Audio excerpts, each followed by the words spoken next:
నమస్తే మెట్రో ఉదయం న్యూస్ కి స్వాగతం. ప్రజాపాలన ప్రగతి ప్రణాళికలో భాగంగా ఏప్రిల్ 13 నుంచి 18 వరకు నర్సంపేట పోలీసుల ఆధ్వర్యంలో అరైవ్ అలైన్ కార్యక్రమాన్ని నిర్వహించారు. టౌన్ సిఐ శ్రీనివాస్ మాట్లాడుతూ ప్రజలు బాధ్యతతో నడుచుకుంటే రోడ్డు ప్రమాదాలను గణనీయంగా తగ్గించవచ్చని తెలిపారు. కార్యక్రమంలో స్థానికులు వాహనదారులు పాల్గొని రోడ్డు భద్రతపై అవగాహన పొందారు. అదే సమయంలో కూలీలకు క్యాప్స్ పంపిణీ చేసి ఎండలో పనిచేస్తున్న వారికి అవసరమైన సహాయాన్ని అందించారు. ఈ కార్యక్రమంలో స్థానిక సర్పంచ్, ఉప సర్పంచ్, నాయకులు, కాంగ్రెస్ పార్టీ కార్యకర్తలు, ప్రజా ప్రతినిధులు మరియు గ్రామ ప్రజలు పాల్గొన్నారు.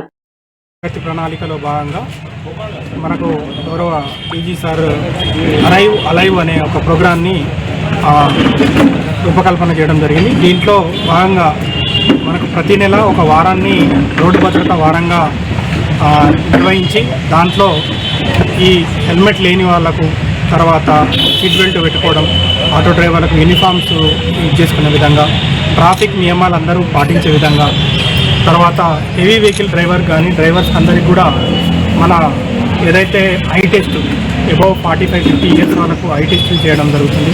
అంటే ప్రయాణికులు భద్రతతో పాటు డ్రైవర్ల యొక్క ఏదైతే మన బాధ్యత ఉందో వాళ్ళు కూడా సరైన మార్గంలో ప్రయాణించడానికి వాళ్ళకు కూడా, అంటే చాలామంది ఆటో డ్రైవర్లు కానీ లారీ డ్రైవర్లు కానీ వాళ్ళకు నైట్ టైంలో కళ్ళు కనపడకపోయినా కూడా కొన్ని ప్రమాదాలకు అటువంటిది కారణమవుతుంది.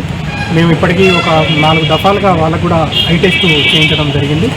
అదేవిధంగా అందరికీ ప్రజలకు ఇది ట్రాఫిక్ నియమాలు పాటించడం అనేది ఒక పోలీస్ డిపార్ట్మెంట్ ఒక డిపార్ట్మెంట్ బాధ్యతనే కాదు, అన్ని డిపార్ట్మెంట్ల కోఆర్డినేషన్ తోటి గవర్నమెంట్ ఈ ప్రోగ్రాం చేపట్టి అందరూ ప్రజాప్రతినిధులు అన్ని డిపార్ట్మెంట్ల యొక్క సహకారంతో ఈ ప్రోగ్రాంను ముందుకు తీసుకెళ్లడానికి ఈ రోజు నుంచి 18 తారీఖు వరకు ఒక ప్రణాళిక ఏర్పాటు చేసి రోజుకొక ప్రోగ్రాం చేయడం జరుగుతుంది.